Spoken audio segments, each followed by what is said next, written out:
Hey everybody, it's Janice with Creating Through Chaos, and we're going to start this project off with this a piece of wood that I got from Dollar Tree. The first thing I'm going to do is paint it with a couple of coats of white chalk paint. I even got all of the edges to make sure that those were white too.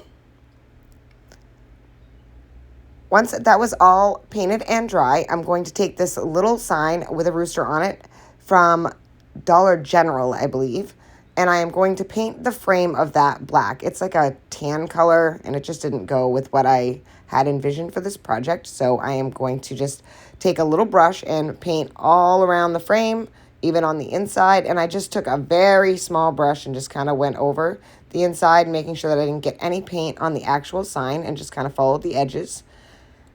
And I did that all the way around this whole sign. As you can see, I'm being very careful.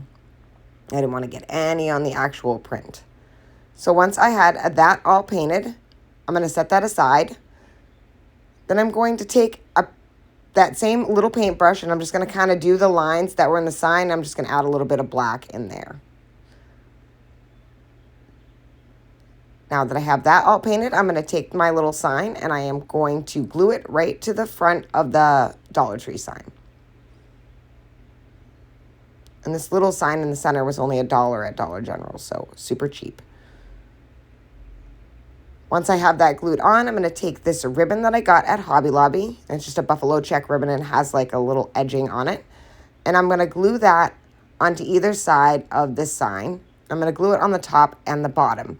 But after I glued it on the bottom, I realized that I didn't want it on the bottom because it made the sign stand kind of funny. So I actually ended up pulling that up and then cutting it off so that the bottom didn't have any ribbon on it. Sometimes you don't think when you're doing a project until you go and try and actually use the item, and then you're like, oh, I shouldn't have done that. So I ended up not doing that part. So you can learn from my mistake and do not put the ribbon on the bottom, but definitely put it on the top because it looks super cute on the top.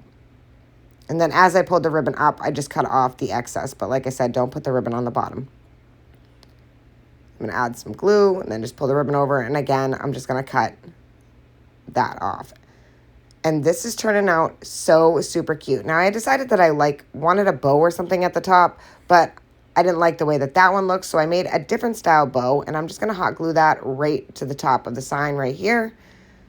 And I think this was the perfect bow for this project. Didn't have any tails or anything because the tails I thought looked kind of awkward. And that is it. This project is finished. I hope you enjoyed it. Thank you guys for watching, and as always, don't forget to spread the chaos.